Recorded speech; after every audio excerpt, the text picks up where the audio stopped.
Welcome everyone. In this video, I'm going to do a deep dive on Palantir Technologies. I'm going to go through the latest investor presentation. I'm going to go through the earnings call transcript.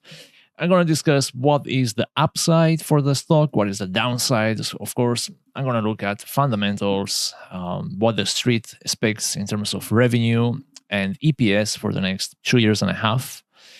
And overall, I'm going to look at the stock and try to figure out if it makes sense to pay 153 per share, considering that EPS is expected to be, 20 cents in the next quarter. So the valuation is stretched. There is no doubts.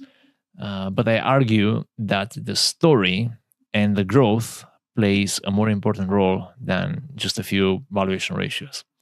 So overall, I'm bullish on Palantir, even though from a value perspective, it makes little to no sense to own this stock. So let's focus now on the upside analysis. So here I have the first point, record revenue acceleration, and the company raised fiscal year 2025 outlook. So I'm going to look at the growth figures. I'm not going to, regurgitate all these figures, all the guidance, the exact values, because, it's going to take forever, the video, which I already assume is going to be an hour long. So Q2 revenue was up by 48% and 14% sequentially. Let's put that into perspective. I'm going to go to the income statements. Let's look at revenues. So this is the annual revenue. Okay, so in the last 12 months, the company increased revenue by 38.8%. Now let's look at the quarter results. So in the last quarter, the revenue was up 48, and you can see the trend since 2023.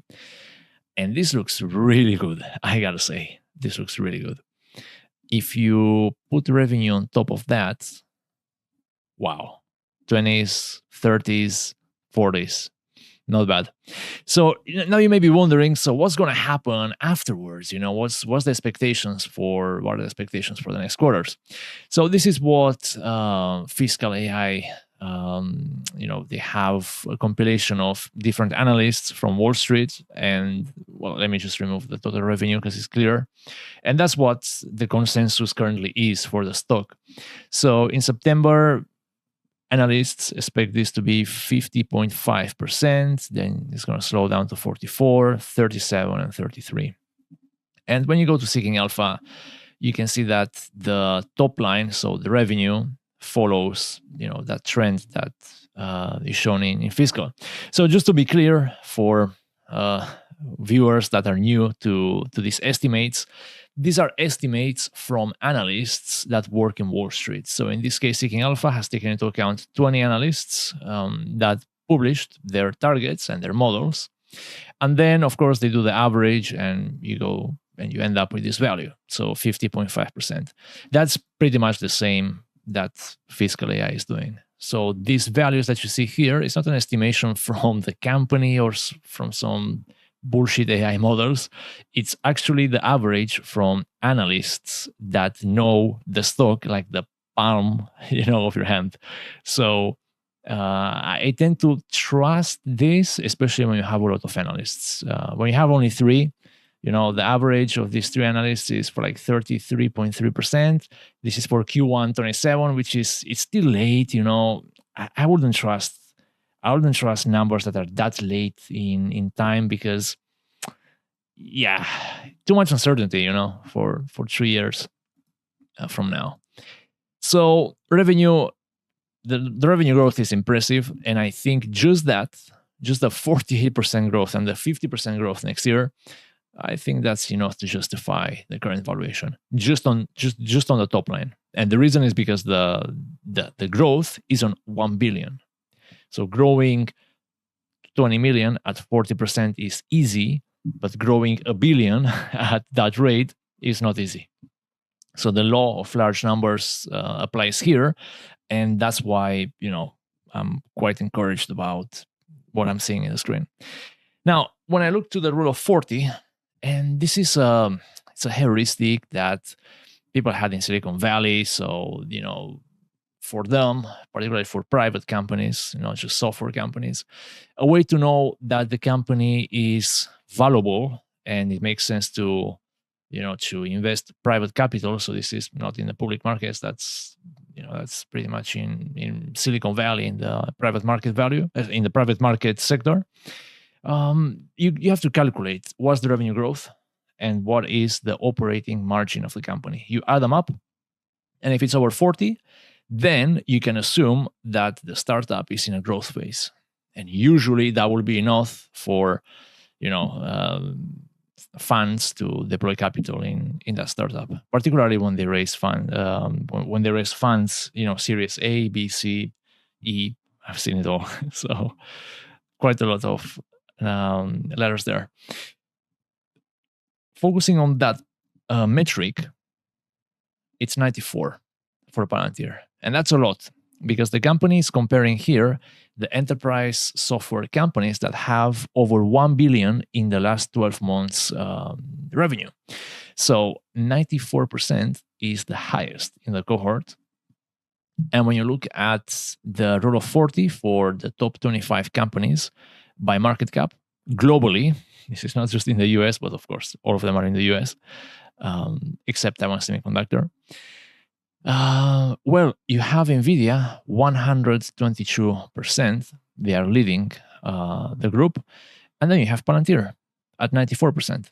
So their rule of 40 metric, which is in this case equal to 94, is one of the strongest points that the company has. And this is one of the reasons why this is the first slide, the very first slide of the presentation, is the rule of 40. And well, of course, these are the highlights. I'm going to go through my summary because I prefer more the summary I see in ChatGPT. By the way, I'm using the paid version of ChatGPT. I think the standard is not good enough. It's not deep enough. And you can see that this analysis took over 2 minutes to generate. So yeah. Q3 revenue. So in Q3, sequential increase is projected as 8% and 50% year over year. And that's the highest ever sequential revenue growth guide. And that's exactly what the street expects. You see 50%. And when you look at the street expectation, it's 50.5. So the street thinks that, okay, they're going to surprise the market by 50 basis points, which is fine. So in regards to the guidance for full year 2025, the guidance was raised, and it was the largest full year raise. Okay, 45% year over year at the midpoint. Not bad. Let's go back to the annual estimations from Wall Street and see what they expect. 45%, of course, they expect the same as management. Okay, 25 basis points of a surprise, but that's not too much. And when you look in this chart, it tells me something. It tells me first that the company is going to grow from 4 to likely 50 billion in the next 10 years. So that's a lot of time. When you look at the growth rate, what we have seen earlier, 50s and mid-50s and mid-60s, that's going to slow down because it's more difficult to grow revenue the higher the revenue is. So the expectation is, it's still exponential, right? But yeah, the growth rate is going to normalize between low 30s and mid 40s, which is fine. And when it comes to profitability, this year the increase is spectacular, 56%. Next year, 31%. Yeah, so it's the same. It kind of consolidates around 30s of EPS growth, which is a lot. Don't get me wrong. It's a very good growth rate. All right, so US commercial, this is the most important segment, in my opinion, because here you have the highest upside from enterprises in the US that adopt AI. And actually, I use this segment to understand what is the demand for AI in the US. By the way, demand for AI, I mean for enterprise use cases like replacing humans with AI agents. And when you see the revenue growth here at 93% year over year, it's difficult to deny that we are in a current super cycle. So 20% sequential increase, that's a lot.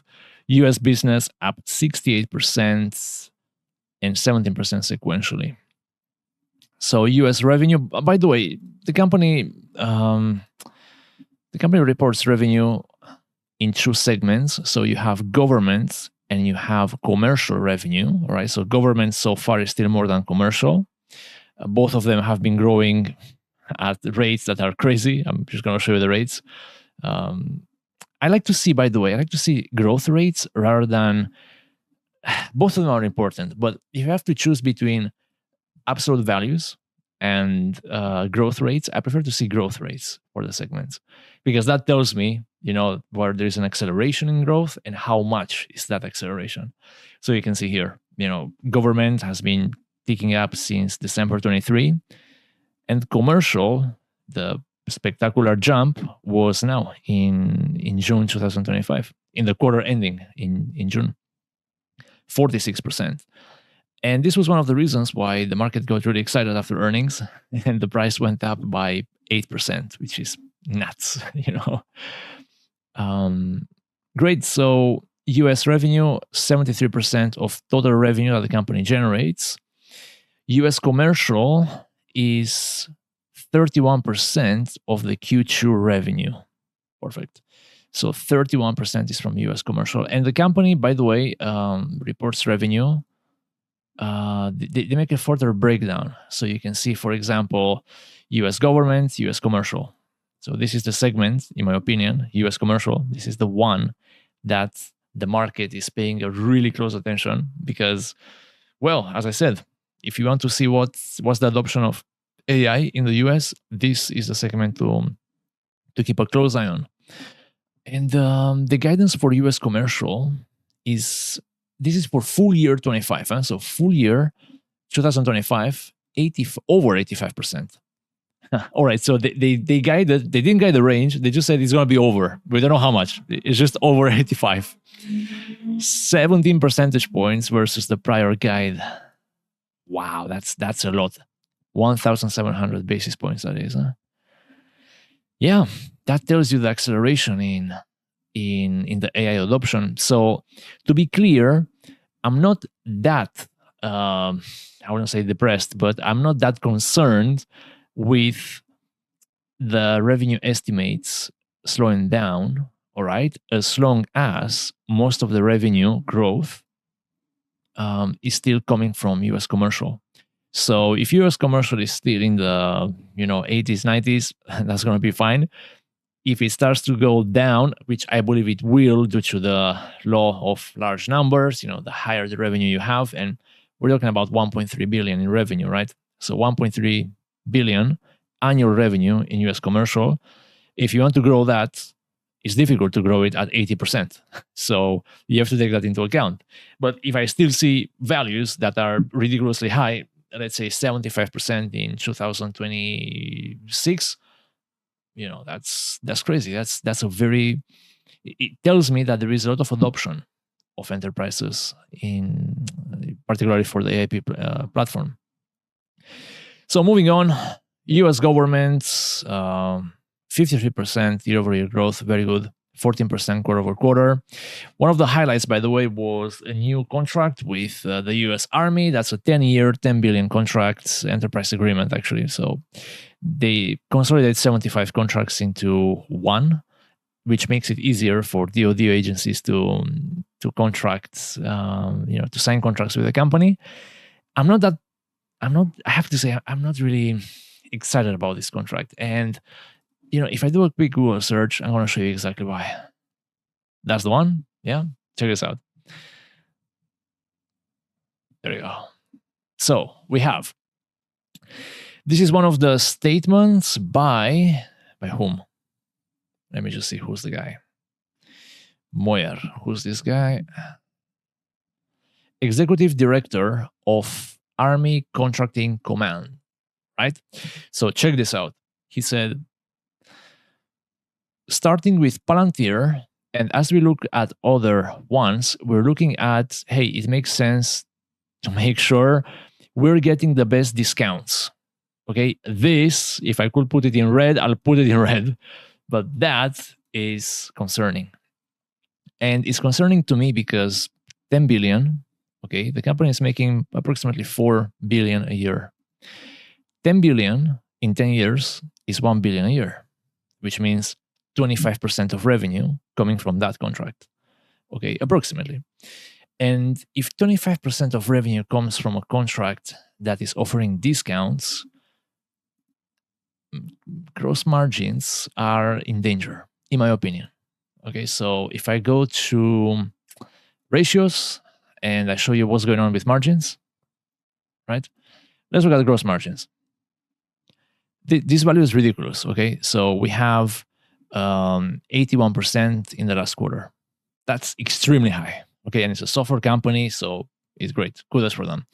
Now, the problem here is that if that value goes down, investors are going to not be very happy with that, because once you put the bar high, there is no way back. There's no way down from that. So if you're at 80%, and let's assume next year, let's assume second half of next year, the company starts to contract, the company starts to get revenue from the 10 billion contract, okay, and that revenue depresses margins, and suddenly they say in the earnings call, we're actually guiding down margins for fiscal 26 because of this reason.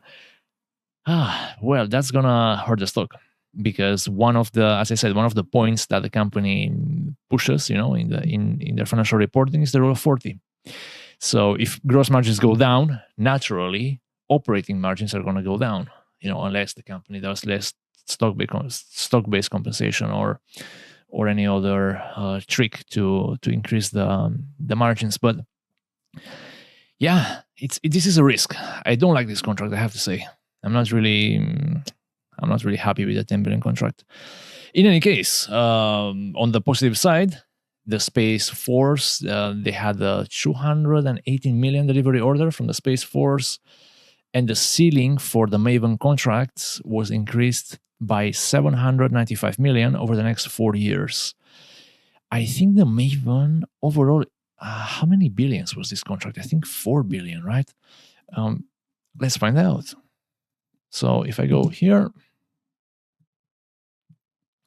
this is how to use AI. Let me show you.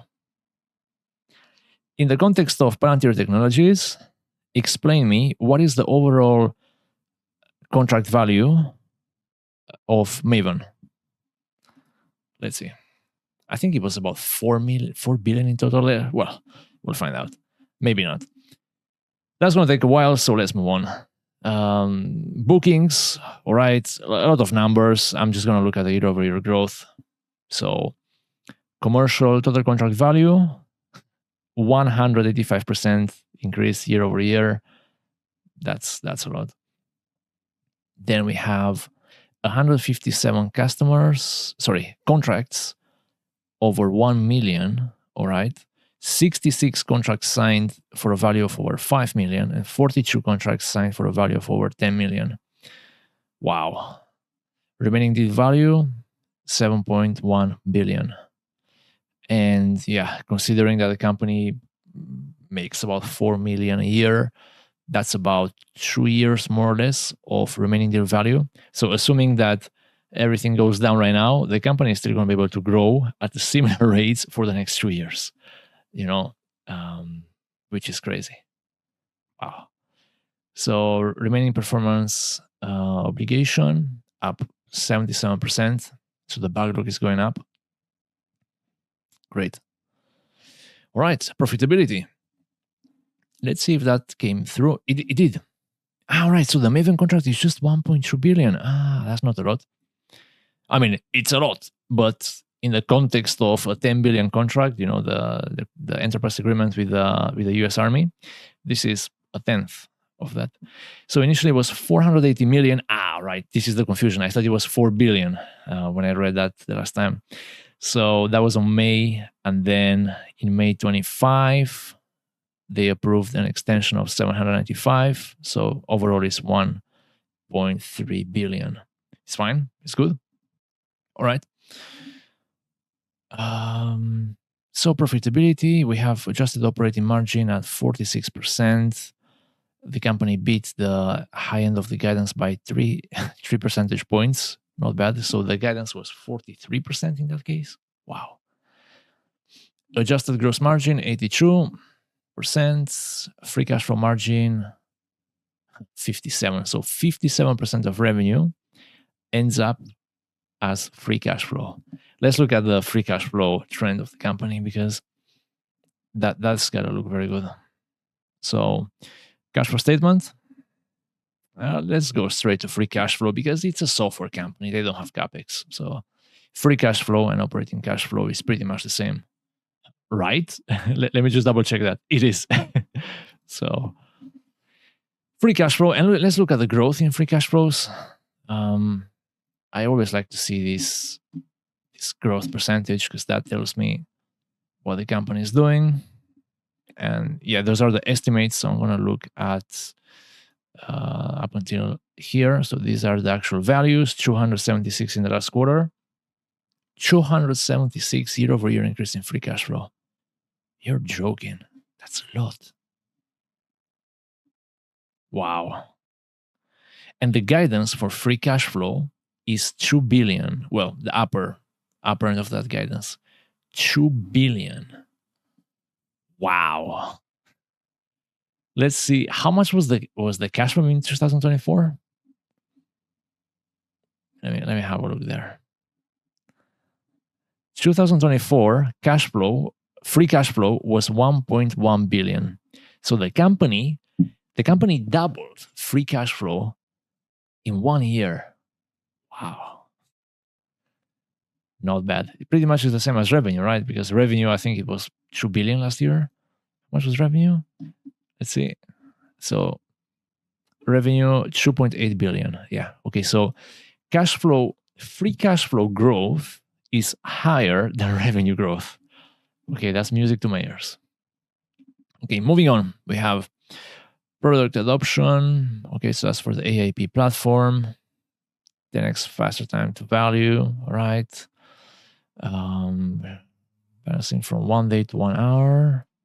Okay, so these are just examples. Maven usage doubled again since February, of course. They're burning through the contracts. Let's see what else. We have customer ROI and expansion driving adoption. So Citibank, know your customer onboarding cut from 9 days to 9 seconds. 2 seconds, well. Fannie Mae mortgage fraud detection from 2 months to seconds. Nebraska medicine discharge lounge utilization 2.1x. Sorry, 21x. Sorry. Okay. Wow. Good results. Lear signed a 5-year extension, 11,000 users and 175 use cases. Healthcare. Okay, these are just examples. I'm not going to go through because, well, that's pretty much it for the upside. Let's look at the downside now. In regards to the downside, we have international commercial revenue decline, 3%. It's not a lot, but it's dragging down the growth of the company. And I don't like this. I hate it when I see a segment that, is dragging the company down. And I don't know. I mean, hopefully in the long term, the company is going to be able to, you see? So the company is focused on accelerating the growth in the US business. But outside of that, they are not that interested. And I think I know why. It's difficult to sign contracts with foreign companies, especially if those companies don't have a very good relationship with the US. And you can imagine why, after Trump's tariffs, a lot of European companies are skeptic on US businesses. So I think it's a little bit difficult. I think in the UK, though, let's look at the UK, because I love the fact the company differentiates between UK and Europe. So going there we go. United Kingdom revenue. Yes, this is good. So if I look at the quarterly value, right, over the past 12 months, it was 15%, and now it's 26%. Okay, so the revenue in the UK is going up, double digits. It's decelerating. That's not good, but still, in the 20s, that's reasonable. Now, the negative news is that when we look at the common size, revenue from the UK is just 10% of the overall revenue. Okay, so rest of the world, I think it's 17%. Then you have US commercial 30 and US government 42%. So essentially, 73% of revenue comes from the US, 27% comes from the rest of the world. Yeah, I wish the percentage was higher for the US, because the higher it is for the US, the more growth you have. All right. Moving on. Yeah, Q3 international commercial revenue declined 3%. This is, yeah. So international commercial. So the company further breaks down revenue in the international segment by commercial and government. So commercial was down 3%, but up 2% sequentially. And you can see the value, just 144 million. That's very slow. That's a really slow business out of the US. Now, looking at the expenses, they expect a ramp from seasonal new hire starts. Okay, that makes sense. The company is growing; they need to hire people, which is strange. You know, why you don't hire an agent? You know, too early. Q2 adjusted expenses 540 million, 9% quarter over quarter increase. Okay, that's a lot. 27% year over year, driven by AIP investment and technical hiring. That's a big increase in expenses. Let's have a look at the historical performance for expenses. So R&D and SG&A, R&D. Let me remove the UK revenue from the chart. Okay, expenses are growing in the 20s. 21 for sale general administrative, and R&D up 24% in the last quarter. And now it's going to be 27, the overall. So all the operating expenses. Yeah, they're ticking up. Hopefully they're not going to eat into margins. Yeah, hopefully they won't, huh?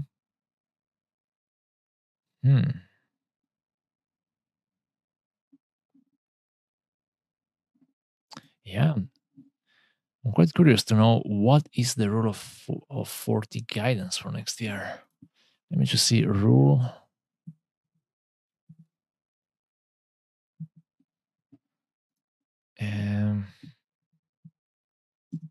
Yeah. No, that's fine. So the company expects a significant ramp in expenses in Q3 due to seasonality of new hire starts. Yeah. Okay, we saw that.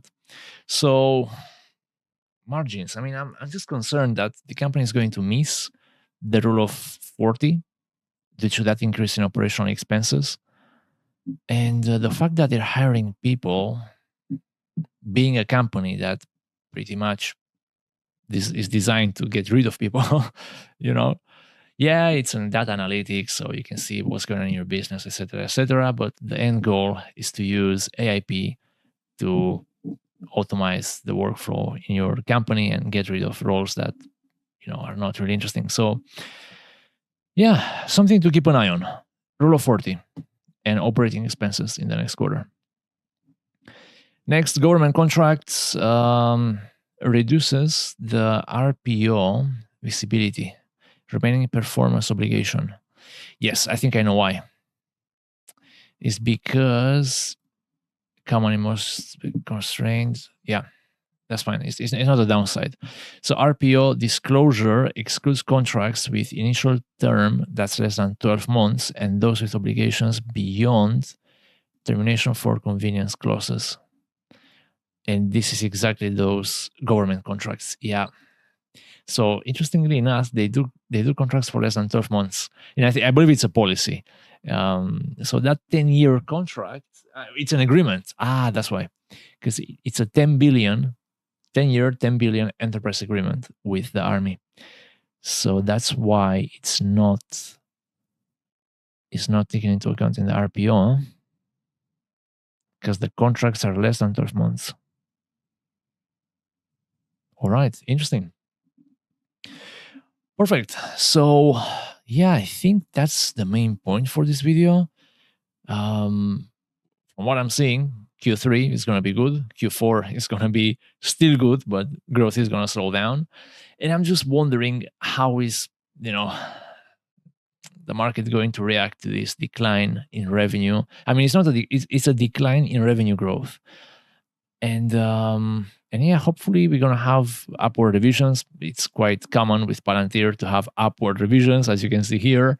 If we look at quarterly, all right, and we look at Q3, which is this one in orange, that was revised upwards quite a few times. So I wouldn't be surprised if Q4 or fiscal Q1 next year, they are further revised upwards as the company reports good results. But this is a risk, okay? So something to consider, because I'm not sure how the market is going to react when they're going to see growth in the 30th or 30%, sorry, rather than 50%. So something to consider there. And yeah, from this presentation, I was just curious about the rule. Do they have anything on the rule of 40? Yeah, this is the trend. 46% in Q3 23, and that went up to 94%. Bad. And I believe the outlook has got to be here for Q3 and fiscal, full year 2025. GAAP operating income and net income in each quarter of the year. Yeah, a profitable company, definitely. Perfect. So we've seen all that in the previous analysis, in the upside analysis. So I think that's it for this video. Overall, well, I'm gonna finish with price action, by the way. The pullback is healthy. The stock was overbought. You can see the RSI. Well, I have to move around because then you won't see it. The RSI was overbought. Yeah. So the pullback is quite healthy. I think from the top is down by 20% approximately. And you can see the price is consolidating around this support, which is really good. It's, in my opinion, it's a positive sign. And I believe that with time, this is going to tick up. But yeah, I think also the decline was mostly due to the high beta. So we had a lot of fears with, the spike in unemployment in the US. And of course, I think one of the biggest downsides was whether tariffs were legal or not, which added uncertainty and markets sold off. So I'm not very concerned about this. It's noise. I think it's just noise. So overall, I think it's going to stay around 150s, and maybe next quarter is going to test all-time highs again. Right. So thank you for watching the video, and let me know your thoughts in the comment section.